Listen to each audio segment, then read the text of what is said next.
ঈশ্বর সর্বত্র বিরাজমান। একবার এক মহিলা সাধিকা খুব বিখ্যাত হয়ে উঠেছিলেন।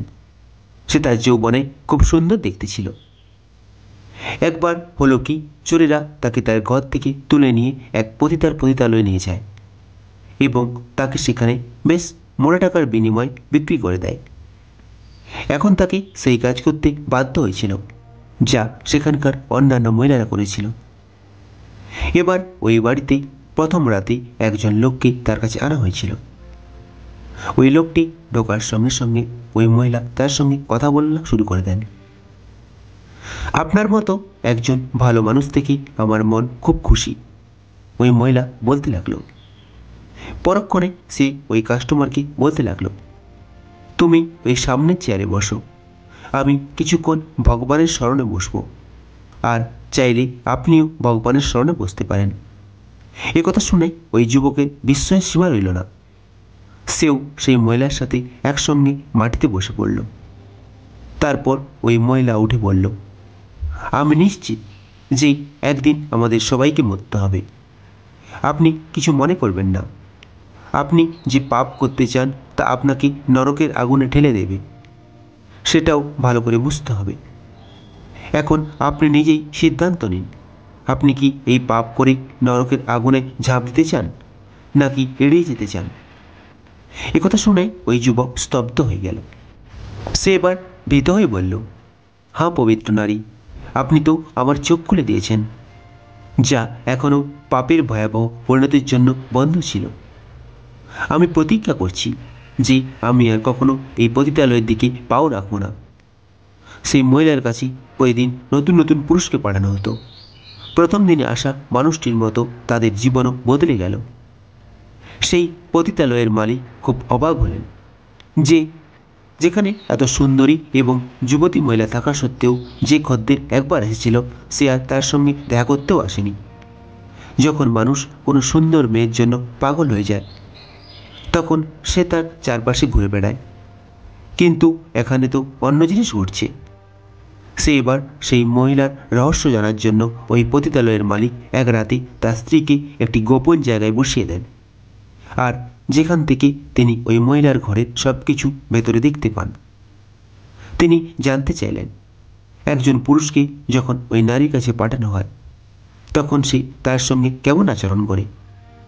সেই রাতে তিনি দেখলেন যে এক গ্রাহক ভেতরে প্রবেশ করার সাথে সাথে মহিলাটি উঠে দাঁড়ালেন এবং বললেন, আসুন, আপনি খুব ভালো মানুষ, আপনাকে এখানে স্বাগত।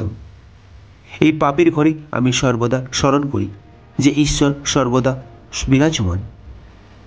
তিনি সব কিছুই দেখতে পান এবং যা খুশি তাই করতে পারেন। আপনি এ ব্যাপারে কি ভাবছেন। লোকটি এ কথা শুনে হতবাক হয়ে গেল।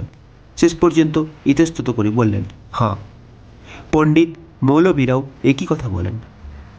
ও কি করবে বা বলবে বুঝতে পারছিল না। এবার সেই সাধিকা বলতে লাগলেন, এখানে পাপের ঘেরা এই বাড়িতে আমি কখনোই ভুলি না যে ঈশ্বর সমস্ত পাপ দেখেন এবং সম্পূর্ণ ন্যায় বিচারও দেখেন।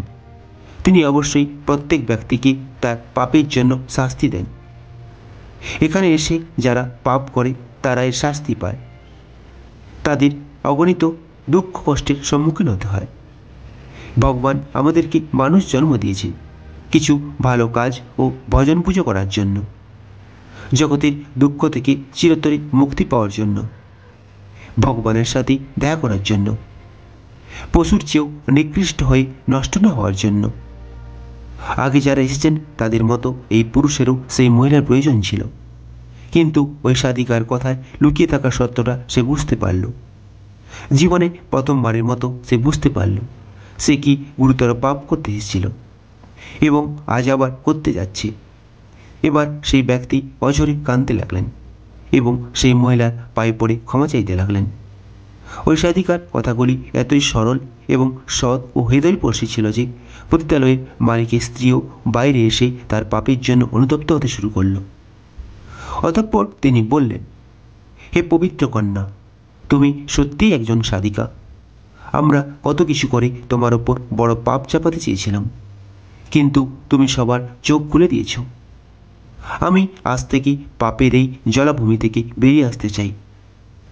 এই ঘটনাটিও তার জীবনে একটি নতুন মোড় তৈরি করে দেয় এবং তিনি পাপ থেকে উপার্জন চিরতরে ত্যাগ করেন আর সৎ পথে উপার্জনের পথ খুঁজতে থাকে, কারণ তিনি বুঝতে পেরেছিলেন যে ভগবান সর্বত্র বিরাজমান, তিনি সব কিছুই দেখতে পান, তাকে ফাঁকি দেওয়া কোনো মতেই সম্ভব নয়।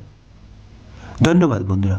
কাহিনীটি ভালো লেগে থাকলে ভিডিওটিকে লাইক ও শেয়ার করতে ভুলবেন না, আর চ্যানেল নতুন হলে অবশ্যই চ্যানেলটি সাবস্ক্রাইব করে সঙ্গে